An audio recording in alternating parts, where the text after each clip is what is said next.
Saudara, survei terbaru Indikator Politik Indonesia menunjukkan fluktuasi 3 bakal calon presiden. Temuan dari survei indikator basis koalisi terbaru menunjukkan popularitas bakal capres di antara basis partai pendukung. Survei Indikator Politik Indonesia merekam potensi elektabilitas 3 bakal capres, Anies Baswedan, Ganjar Pranowo, dan Prabowo Subianto pada Juli 2023. Dari hasil survei indikator, elektabilitas Ganjar Pranowo 35,2%, Prabowo 33,2%, dan elektabilitas Anies 23,9%.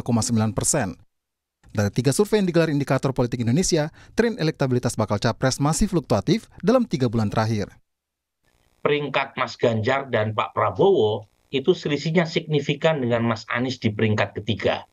Tetapi secara statistik kita tidak bisa mengatakan Mas Ganjar lebih unggul ketimbang Pak Prabowo. Meskipun di survei bulan Juli ada indikasi Pak Prabowo mengalami penurunan di semua simulasi.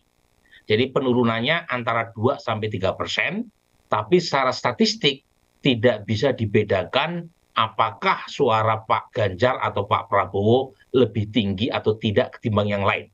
Kecuali di simulasi 2 nama. Indikator juga mengukur simulasi 2 nama berhadapan atau head-to-head setiap bakal capres. Jika Ganjar Pranowo dan Prabowo Subianto berhadapan, elektabilitas Ganjar 39,6% dan Prabowo 47,0%. Adapun jika Anies Baswedan dan Ganjar Pranowo berhadapan, elektabilitas Anies 37,1% dan Ganjar 48,3%. Sementara jika Anies Baswedan dan Prabowo Subianto berhadapan, maka perolehan masing-masing 33,5% dan 51,2%. Politisi PDIP Bima Arya menyebut optimistis dengan elektabilitas Ganjar Pranowo. Apalagi PDIP menyebut akan memaksimalkan potensi elektabilitas Ganjar ketika tidak lagi menjabat sebagai Gubernur Jawa Tengah. Kemudian yang belum menentukan itu ada 7,7 yang 3 ya. Kemudian yang head to head, Mas Ganjar yang belum semuanya kenal 11% tadi, Pak Prabowo 47%. Yang belum memutuskan 13,4% dari hasilnya dari hasil survei Mas Burhan. Jadi 13,4% belum memutuskan, ya 11% belum kenal dengan Pak Ganjar. Jadi saya melihat ini tetap kami hargai dan kami sangat memperhatikan hasil setiap survei, dan kami melihat masyarakat saat ini sangat dinamis, maka hasil survei juga menjadi indikator. Sementara itu, juru bicara tim pemenangan Prabowo Subianto Wihyadiwianto juga optimistis dengan survei elektabilitas. Gerindra mengacu pada hasil survei jika masing-masing pasangan capres dihadapkan satu persatu atau head-to-head. Nah, kalau kita melihat head-to-head-nya dengan antara Ganjar dan Pak Prabowo, itu sekitar, kalau kita lihat di sini, 47 dan 39. Berarti kan kurang lebih sekitar 11 lebih lah ya, hampir 12%. Nah, berarti kan kalau melihat di situ kan masih ada, kalau kita melihat ini masih ada ceruk yang bisa kita kita coba untuk tarik di sini. Optimistis yang sama juga dibangun oleh politisi Nasdem Saan Mustopa menanggapi survei elektabilitas Anies Baswedan. Nasdem melihat ada tren kenaikan elektabilitas untuk bakal capres mereka. Nah, kalau dibandingkan dengan survei-survei sebelumnya, walaupun di posisi ketiga, tapi ada tren kenaikan secara elektabilitas. Dan menurut saya ini sangat positif ya, ketika ada kenaikan. Nah, yang tren positif ini coba akan terus nanti kita akselerasikan, terus kita tingkatkan. Indikator politik juga menemukan bagaimana pengaruh basis koalisi partai terhadap bakal capres. Basis koalisi adalah bagaimana para pemilih partai memilih calon yang diusung oleh partai. Sebagai gambaran, dalam satu partai pengusung, tidak semua basis pemilih partai punya pilihan yang sama. Jika dilihat, Anies 17,1%, koalisi Ganjar 27,4%, Prabowo 35,3%, non-partisan 16,8%, sementara non-parlemen 3,3%. Hingga kini, 3 bakal cawapres belum juga menentukan siapa pasangan bakal cawapresnya di Pilpres mendatang. Semua baca pres masih berpeluang untuk mendulang suara pemilih di Pilpres mendatang. Tim Liputan, Kompas TV. Foxpol Center juga menggelar survei bakal capres untuk merekam peta elektoral bakal capres 2024. Dari simulasi 3 nama, hasil ketiga capres menunjukkan adanya fluktuasi. Dari survei yang digelar oleh Foxpol Center pada 24 Juli hingga 1 Agustus, elektabilitas Anies Baswedan 26,4%, Ganjar Pranowo 30,4%, sementara Prabowo Subianto 36,5%. 6,7% diantaranya belum menentukan pilihan. Elektabilitas bakal capres masih fluktuatif dari sejumlah survei. Lalu bagaimana mereka memaksimalkan elektabilitas 6 bulan menjelang Pilpres 2024? Kami bahas bersama peneliti Indikator Politik Indonesia Kennedy Muslim. Bergabung juga Direktur Eksekutif Foxpol Center Research and Consulting, Panggi Syarwi Caniago. Selamat malam, Pak Kennedy dan Pak Panggi. Malam Mbak Cindy. Baik, Pak Kennedy, dari hasil survei Indikator Politik Indonesia, tren 3 bakal capres dalam 3 bulan terakhir dari survei Indikator Politik bagaimana? Ya, jadi memang tadi seperti yang Cindy katakan di pengantar paket berita tadi, memang masih sangat dinamis ya. Kejar-mengejar antara 2 nama teratas masih berlangsung dan masih cukup fluktuatif. Namun memang tren dari survei yang kami rilis terakhir kemarin untuk survei bulan Juli, memang kita mencatat ada sedikit penurunan ya di simulasi 3 nama maupun di simulasi 2 nama dari Pak Prabowo yang sebelumnya di posisi pertama itu ada penurunan sekitar 2-3% gitu. Sedangkan Pak Ganjar sendiri relatif stagnan gitu loh selama 2 bulan terakhir gitu. Angkanya di 35,2, sedangkan Pak Prabowo di 33,2. Dan sedangkan untuk Pak Anies sendiri memang ada sedikit kenaikan, tren di survei terakhir kita ada sedikit kenaikan sekitar 2% gitu. Oke, faktor-faktor apa yang berpengaruh pada fluktuasi bakal capres? Ganjar stagnan, Anies ada kenaikan sekitar 2%. Tentu berbagai macam isu ya yang berkembang, memang sangat dinamis. Jadi memang belum secara umum belum ada momentum baru untuk Pak Ganjar gitu. Memang yang kita tahu sempat ada event yang pembatalan U20 itu yang secara signifikan menurunkan elektabilitas sampai sekarang Pak masih Ganjar, berpengaruh ya. Tapi itu pun sudah kita mencatat ada rebound ya. 2 bulan sesudahnya ada rebound, tapi semenjak rebound tersebut memang relatif stagnan saat ini angka Pak Ganjar gitu loh. Dan memang Pak Prabowo saat kita mengadakan survei di bulan Juli itu belum ada deklarasi dari PAN dan Golkar bergabung ke Koalisi Kebangkitan Indonesia Raya. Nanti kita lihat apakah efek dari deklarasi tersebut punya efek secara elektoral terhadap Pak Prabowo. Meskipun dari berbagai pemilu yang lalu kita menemukan selalu pilihan dari pemilih itu tidak linear dengan pilihan partainya atau apa yang kita sebut dengan split ticket voting itu ya. Jadi pilihan terhadap capres dan pilihan partai itu tidak linear. Meskipun untuk kasus Pak Prabowo kita menemukan memang pemilih Gerindra sudah sangat solid gitu di atas 70% yang memilih Pak Prabowo. Begitu juga dengan pemilih Pak Ganjar, pemilih PDIP yang memilih Pak Ganjar juga sangat solid gitu. Tapi untuk partai-partai lainnya ini memang masih ada PR untuk bagaimana menyolidkan pendukungnya seperti yang kita temukan di pemilih PKB itu bahkan yang memilih Pak Ganjar itu di antara pemilih PKB lebih tinggi daripada yang memilih Pak Prabowo. Memang ini masih menjadi PR ya bagi masing-masing partai bagaimana mengonsolidasikan pemilih mereka di akar rumput gitu. Anies tadi belum Anda bahas karena dia ada kenaikan 2% dari survei Anies Baswedan. Apa pengaruhnya atau faktor penyebabnya? Ya kenaikan ini memang masih di margin of error ya, bisa kita sebut juga ya ini masih relatif stagnan ya, bukan kenaikan yang signifikan secara statistik gitu. Oke, kalau dari Foxpol nih Mas Panggi, apa yang mempengaruhi fluktuasi elektabilitas dari 3 bakal capres ini?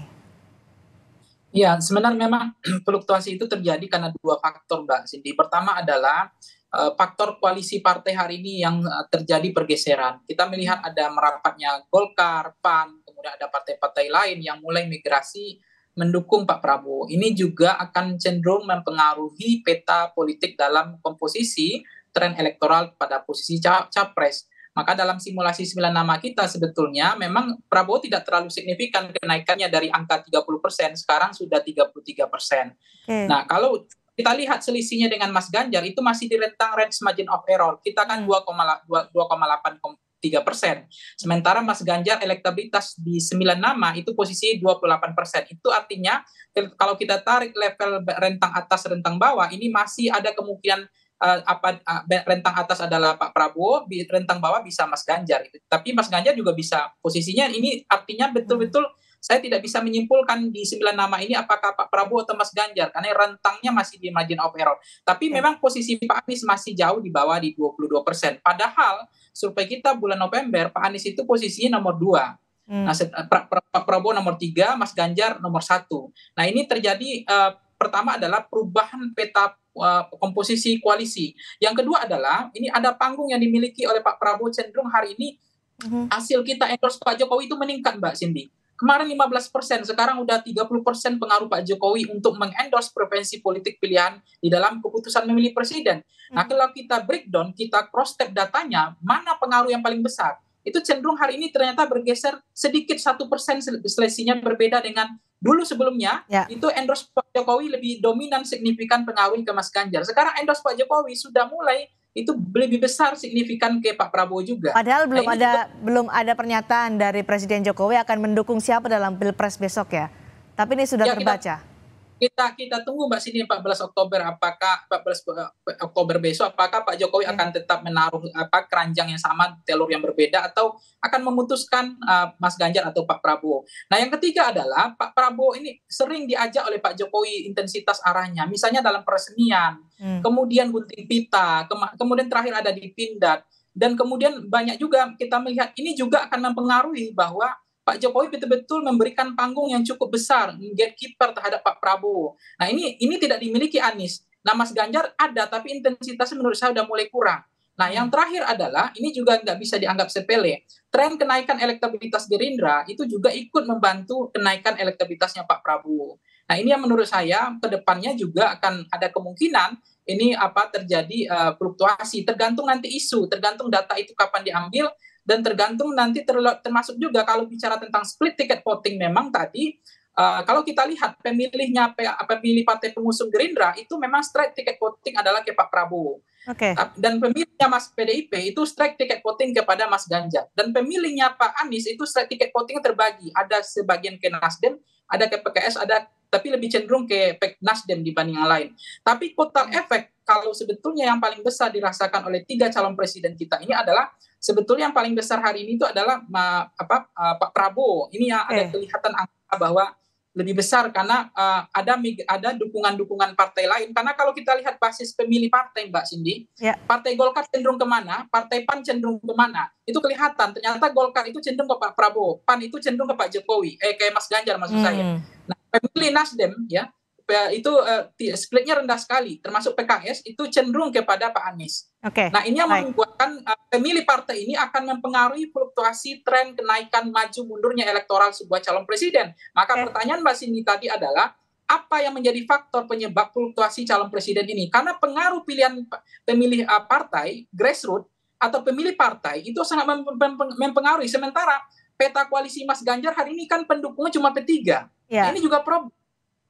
Sementara Pak Prabowo itu partai pengusungnya makin bertambah. Sementara partai pengusung itu cenderung dia adalah tidak split, tapi kebanyakan juga ada straight ticket voting kepada Mas Pangi. Ini menarik karena tadi juga indikator politik juga merekam soal bagaimana tidak semua pemilih partai memilih calon yang diusung partainya, kecuali Partai Gerindra ada signifikan. Pemilih Gerindra biasanya juga memilih Prabowo Subianto. Dengan bergabungnya Golkar dan PAN mendukung Prabowo, apakah ada efeknya termasuk kepada terutama kepada Prabowo Subianto nih Mas Kennedy? Ya Cindy, tentu saja pasti ada efek ya. Tapi itu seiring berjalannya waktu, ketika elit-elit partai sudah memutuskan untuk mendukung suatu capres tertentu, tentu saja organ-organ partai di bawahnya, mesin partai akan bergerak untuk memenangkan calon presiden yang sudah diputuskan oleh elit-elit politik mereka gitu loh. Dan kebetulan memang untuk yang tadi Mas Pangi katakan juga sesuai dengan data kita, memang untuk basis Golkar sendiri memang lebih condong ke Pak Prabowo, jadi memang sudah cukup linear dengan pilihan keputusan deklarasi capres mereka kemarin. Kalau PAN memang agak terbelah ya antara Pak Ganjar dengan Pak Prabowo. Pak Prabowo sedikit unggul 1-2%, tidak signifikan. Jadi memang cukup masih ada PR untuk mengkonsolidasi dukungan dari akar rumput PAN kepada Pak Prabowo nantinya gitu. Nah, kalau PDI Perjuangan tadi disebutkan juga oleh Mas Panggi, PDI Perjuangan ini paling ramping nih koalisinya, hanya didukung oleh P3. Apakah PDI Perjuangan dan P3 perlu bekerja lebih keras dibandingkan koalisi Prabowo yang saat ini paling gemuk? Mas Kennedy? Oh iya, jadi memang ada trade-off ya antara koalisi ramping dan koalisi gemuk gitu. Koalisi gemuk tentu saja nanti ada tantangannya tersendiri, apalagi kita tahu ke depannya pasti bakal alot sekali negosiasi sewaktu penentuan cawapres dari para ketua umum ini gitu loh. Saat baru koalisinya baru antara PKB dan Gerindra saja kita melihat begitu alotnya Caimin yang begitu sabar menunggu keputusan dari Pak Prabowo, apalagi nanti ketika ada dua ketua umum baru yang pasti akan juga diajak berdiskusi. Tapi tentu saja juga kita jangan kesampingkan, mungkin juga bakal, meskipun ini sudah dibantah sendiri oleh Presiden Jokowi dalam pidato kenegaraan kemarin, tapi tentu tidak bisa dipungkiri efek dari atau restu dan juga campur tangan Jokowi nanti mungkin juga akan mempengaruhi gitu negosiasi antar partai ini sebagai pemecah deadlock gitu ya di koalisi. Karena semua pendukung Prabowo ini kan partai koalisi pemerintah juga gitu di bawah Pak Jokowi. Apakah sama seperti Voxpol bahwa saat ini pengaruh dari Joko Widodo lebih banyak ke Prabowo Subianto dibandingkan Ganjar, meskipun angkanya juga tidak terlalu signifikan? Ya, itu yang kemudian Mbak Cindy kita ingin mengetahui. Memang ini sulit dibuktikan tapi bisa dirasakan. Apakah betul mau Golkar bergabung kemudian PAN bergabung tanpa ada kekuatan besar pengaruh Pak Jokowi? Kalau memang tidak, berarti hebat betul Golkar dan PAN bisa bergabung gitu tanpa syarat gitu ya. Tapi ini juga menjadi penting ke depan. Kalau memang apakah Pak Jokowi akan berbagi atau tidak? Gitu. Kalau memang hari ini membuat posisi misalnya walaupun memang kotak efek itu tidak terlalu besar ya, bahwa jumlah suara yang dikumpulkan pribadi oleh calon presiden adu dengan jumlah suara yang dikumpulkan oleh partai koalisi, tetap biasanya jumlah suara pribadi lebih besar dibanding jumlah suara yang dikumpulkan oleh partai koalisi. Artinya total efek juga tidak signifikan. Tapi intinya dengan satu partai P3 dan satu partai non parlemen ini akan merumitkan memang kerja ke depan, karena basis pemilih partai baik basis pemilihnya Golkar, PAN, PKB itu cenderung memang ke Pak Prabowo. Tapi tadi Ganjar PAN itu Ganjar ya, tapi PKB itu cenderung ke Pak Prabowo. Nah, sementara P3 itu juga terbagi, split. P3 itu tidak semuanya ke Mas Ganjar, ada juga, tapi dominan memang ke Mas Ganjar. Tetapi ada juga sebagian ke Pak Prabowo dan ada. Baik, Mas Panggi singkat saja. Nanti karena ini masih fluktuasi, tapi masih dalam batas dalam margin of error, dalam range margin of error. Jadi ketika nanti akan berubah dengan signifikan, apa penentunya? Apakah kerja mesin partai politik atau momentum bacawa pres terutama? Ya, saya pikir juga kerja mesin sangat menentukan ke depan. Yang kedua adalah pengaruh Pak Jokowi menurut saya akan menentukan peta partai ke depan. Yang ketiga adalah isu, termasuk adalah tidak bisa dipungkiri cawapres. Ini kan kita belum sebut cawapres siapa. Cawapres tentu akan mengubah peta elektoral ke depan. Baik. Terima kasih Mas Panggi, terima kasih Mas Kennedy sudah berbagi insight bersama kami di Sapa Indonesia Malam hari ini. Selamat malam.